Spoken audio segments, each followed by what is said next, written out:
According to the Media Ecology Association, media ecology theory centers on the principles that technology not only profoundly influences society, it also controls virtually all walks of life. It is a study of how media and communication processes affect human perception and understanding. Ecology in this context refers to the environment in which the medium is used, what they are and how they affect society. The theoretical concepts were proposed by Marshall Mcluhan in 1964, while the term media ecology was first formally introduced by Neil Postman in 1968. To strengthen this theory, Mcluhan and Quentin Fiore further claimed that it is the media of the epoch that defines the essence of the society, which correspond to the dominant mode of communication of the time respectively. Mcluhan argues that media act as extensions of the human senses in each era, and communication technology is the primary cause of social change. To understand how media affect large structural changes in human outlook, Mcluhan classified media as either hot or cool. Additionally,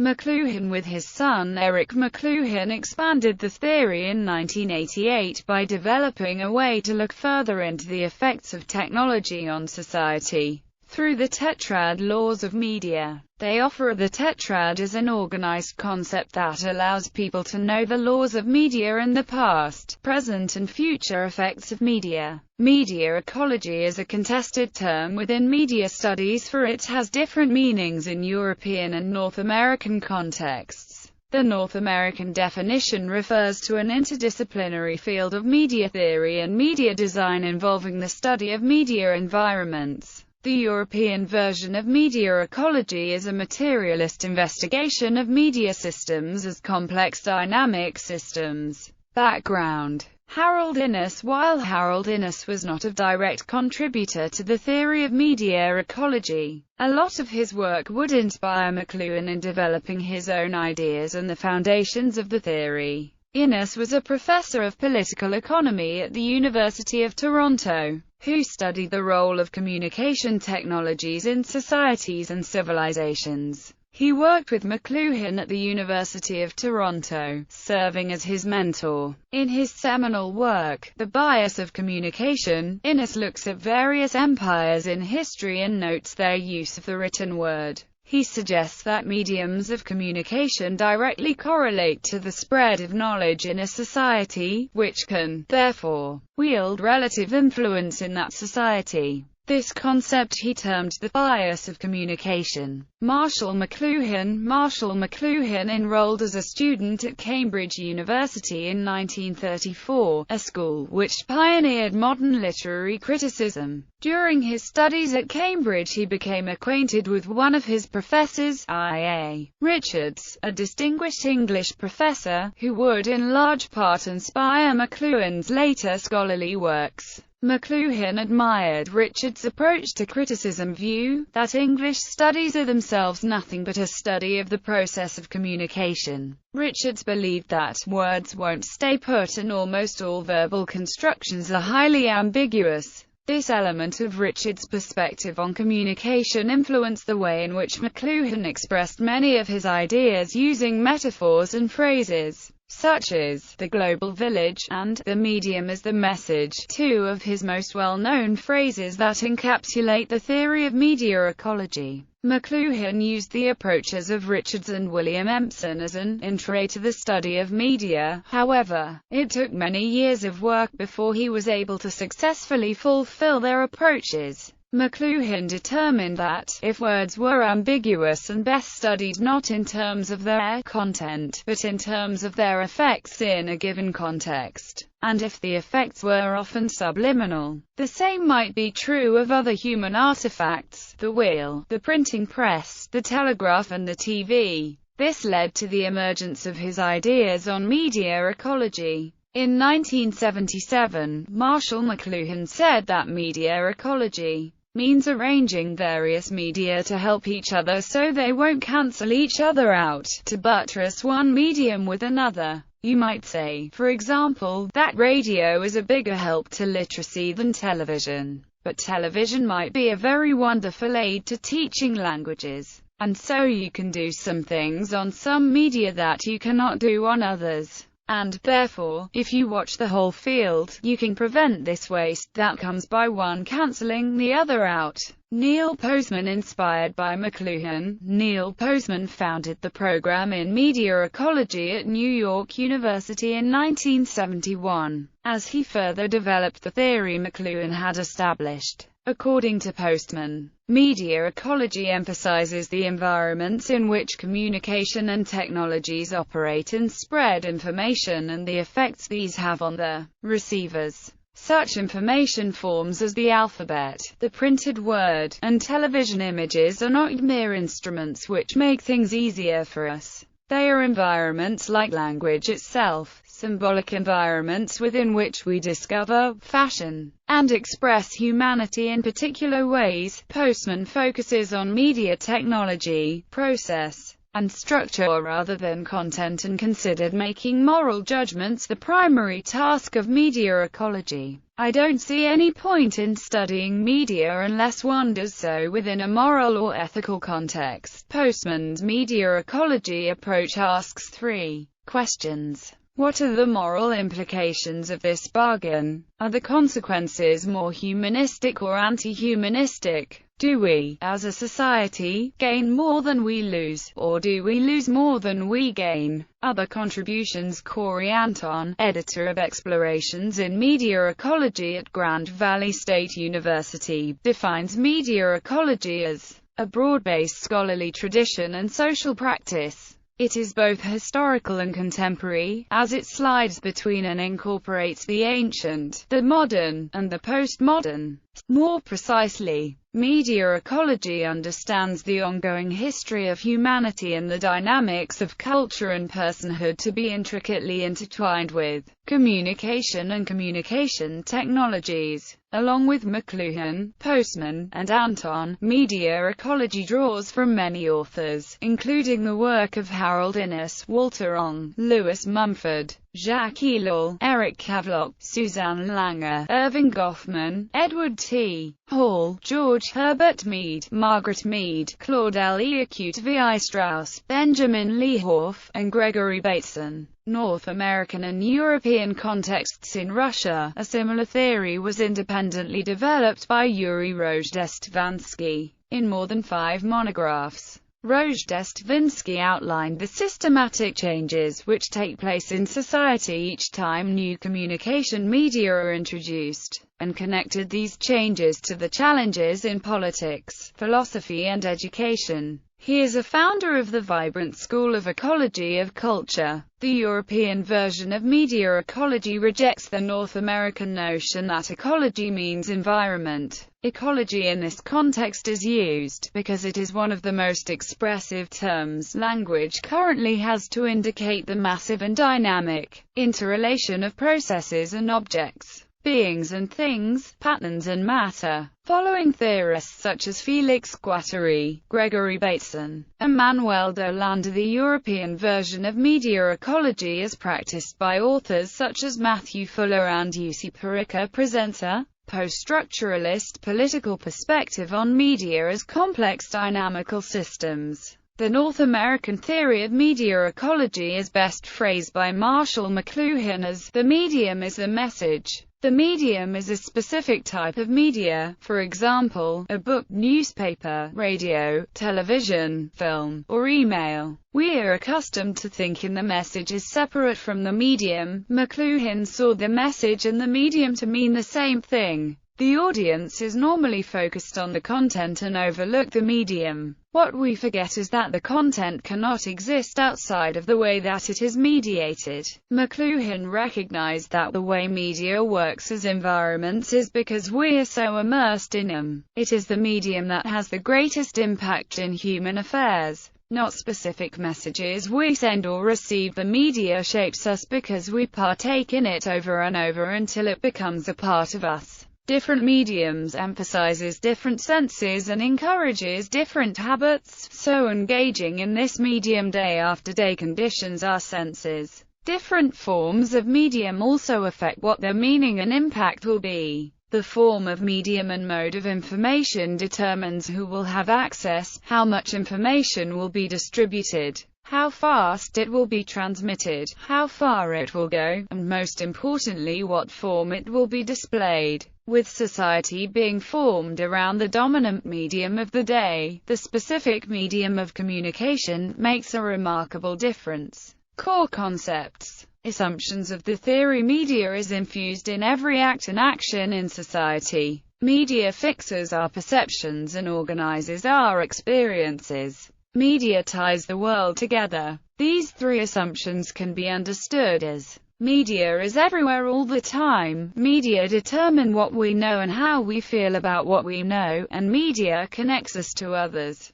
Communication media has penetrated the lives of almost all people on the planet, arranging people into an interconnected human community. Marshall McLuhan used the phrase global village to describe that humans can no longer live in isolation, but rather will always be connected by continuous and instantaneous electronic media. This global village let mankind step into a new information age, in which human communication is growing so fast as to be in fact immeasurable. McLuhan's media history. McLuhan believed there are three inventions that transformed the world: the phonetic alphabet, the printing press, and the telegraph. Due to these technologies, the world was taken from one era into the next. In order to understand the effects of symbolic environment, McLuhan split history into four periods: the tribal age, the literate age, the print age, and the electronic age. Throughout the structure of their distinctive methods of communication, different media arouse patterns in the brain that are distinctive to each and every particular form of communication. Tribal age. The first period in history that McLuhan describes is the tribal age, a time of community because the ear is the dominant sense organ. This is also known as an acoustic era because the senses of hearing, touch, taste, and smell were far more strongly developed than the ability to visualize. During this time, hearing was more valuable because it allowed you to be more immediately aware of your surroundings, which was extremely important for hunting. Everyone hears at the same time, making listening to someone in a group a unifying act, deepening the feeling of community. In this world of surround sound, everything is more immediate, more present, and fosters more passion and spontaneity. During the tribal age, hearing was believing. Literary age. The second stage is the literary stage, a time of private detachment because the eyes is a dominant sense organ, also known as the visual era. Turning sounds into visible objects radically altered the symbolic environment. Words were no longer alive and immediate, they were able to read over and over again. Hearing no longer becomes trustworthy. Seeing was believing. Even though people read the same words, the act of reading is an individual act of singular focus. Tribes didn't need to come together to get information anymore. This is when the invention of the alphabet came about. During this time, when people learned to read, they became independent thinkers. Print age. The third stage is the print age, mass production of individual products due to the invention of the printing press. It gave the ability to reproduce the same text over and over again, making multiple copies. With printing came a new visual stress, the portable book. It allowed men to carry books, so men could read in privacy and isolated from others. Libraries were created to hold these books and also gave freedom to be alienated from others and from immediacy of their surroundings. Electronic age. Lastly, the electronic age, an era of instant communication and a return to an environment with simultaneous sounds and touch.